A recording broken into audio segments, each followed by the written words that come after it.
Hello दोस्तों, मैं हूं सुमित और आज की इस वीडियो में मैं आपको बताऊंगा कि कोर्ट में शादी कैसे करते हैं, किन किन डॉक्यूमेंट्स की ज़रूरत पड़ती है और कोर्ट में शादी करने का प्रोसीजर क्या है। अगर आपके पेरेंट्स यानी जो लड़का और लड़की शादी कर रहे हैं उनके पेरेंट्स अगर उस शादी के लिए राज़ी नहीं हैं या वो मना कर रहे हैं तो इस प्रकार की सिचुएशन में क्या कोर्ट मैरिज करना सही है या फिर गलत है।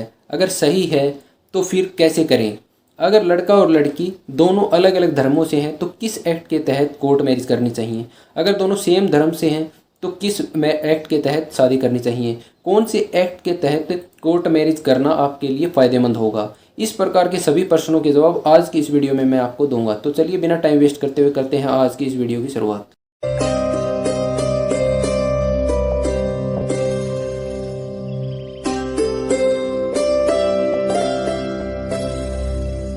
सबसे पहले हम जानते हैं, अगर आप कोर्ट मैरिज कर रहे हैं तो निम्न बातों का ध्यान रखना बहुत ही ज़रूरी है। नंबर 1, लड़का और लड़की दोनों अनसाउंड माइंड नहीं होने चाहिए। नंबर 2, लड़का और लड़की दोनों बालिग होने चाहिए, यानी लड़की की मिनिमम एज 18 साल होनी चाहिए और लड़के की मिनिमम एज 21 साल होनी चाहिए। नंबर 3, लड़का और लड़की दोनों की एज को प्रूफ करने के लिए एक वैलिड आईडी या डॉक्यूमेंट होना चाहिए। नंबर 4, अगर हिंदू हैं आप दोनों यानी जो शादी कर रहे हैं वो दोनों हिंदू हैं तो किसी भी तरह से अपने ब्लड रिलेशन में नहीं आने चाहिए, जैसे भाई बहन के रिश्ते में नहीं आने चाहिए। अब बात करते हैं कि कोर्ट मैरिज करते समय किन किन डॉक्यूमेंट्स की ज़रूरत पड़ती है। Number 1, date of birth proof करने के लिए एक आईडी प्रूफ होना चाहिए। नंबर 2, आपके रेजिडेंस को प्रूफ करने के लिए आपका एक आईडी होना चाहिए। नंबर 3, आपकी कुछ पासपोर्ट साइज़ फ़ोटोग्राफ्स होने चाहिए। नंबर 4, आपके 2 विटनेस होने चाहिए और उन विटनेस के पास भी उनकी आईडी प्रूफ और पासपोर्ट साइज़ फ़ोटोग्राफ्स होने चाहिए। अब हम बात करते हैं कि आप कौन कौन से एक्ट में शादी कर सकते हैं और कौन से एक्ट में शादी करना आपके लिए फ़ायदेमंद होगा। तो सबसे पहले हम बात करते हैं कि 3 तरह के एक्ट हैं जिनके अंदर आप शादी कर सकते हैं। Number 1, special marriage act 1954। Number 2, Hindu marriage act 1955। Number 3, मुस्लिम मैरिज एक्ट 1939। सबसे पहले हम बात करते हैं स्पेशल मैरिज एक्ट के तहत कौन लोग शादी कर सकते हैं। स्पेशल मैरिज एक्ट के तहत सभी धर्मों के लोग शादी कर सकते हैं, बेशक वह हिंदू, मुस्लिम, सिख, ईसाई कोई भी लोग हों। अपने अपने धर्मों को मानते हुए 2 लोग इसमें शादी कर सकते हैं। अब बारी आती है स्पेशल मैरिज एक्ट के तहत कोर्ट में शादी करने का प्रोसीजर क्या है। तो सबसे पहले आपको एक कोर्ट में आवेदन दाखिल करना होगा। जब आप आवेदन दाखिल करेंगे तो आपको एक डेट मिलेगी जो कि मिनिमम 30 और मैक्सिमम 90 दिन की डेट होती है। इन 30 दिनों में क्या होता है, इन 30 दिनों में कोर्ट 2 कार्य करता है। एक तो जो आपने एड्रेस उस आवेदन में दिया है उस एड्रेस पे एक वेरिफिकेशन जाती है। उस वेरिफिकेशन का मतलब यह होता है कि वहाँ पे आपके जो भी पड़ोसी हैं उनसे पूछा जाता है कि यह लोग यहाँ पे रहते हैं या नहीं और इन्होंने शादी कर रखी है या नहीं।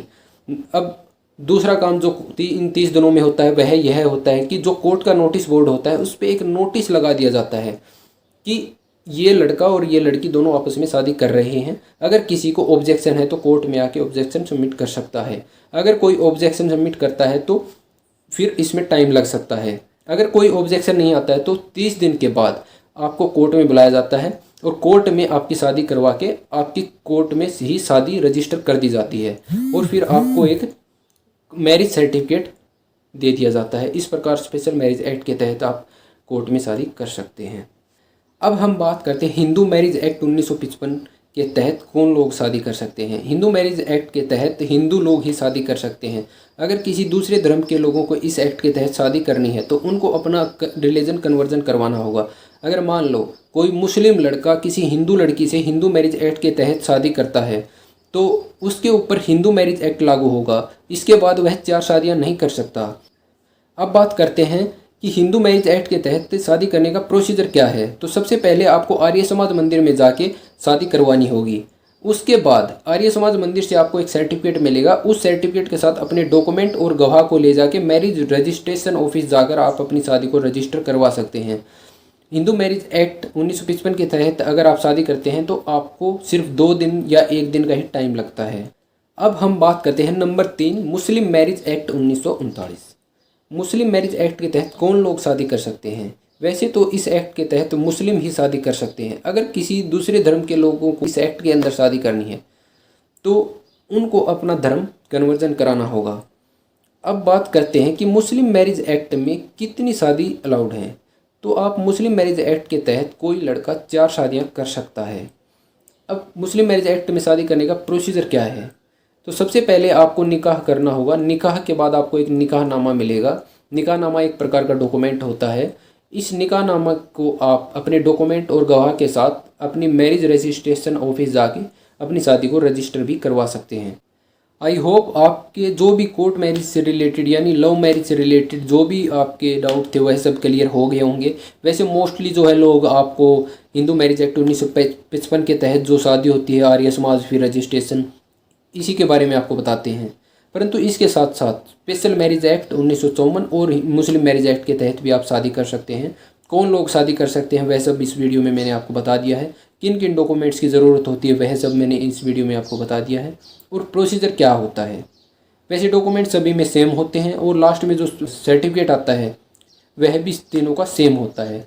तो इस प्रकार से आपने आज की वीडियो में जाना कोर्ट मैरिज कैसे की जाती है और किन एक्टों में की जाती है। आई होप आपको ये वीडियो अच्छी लगी होगी। अगर अच्छी लगी तो ज़्यादा से ज़्यादा शेयर करें। धन्यवाद।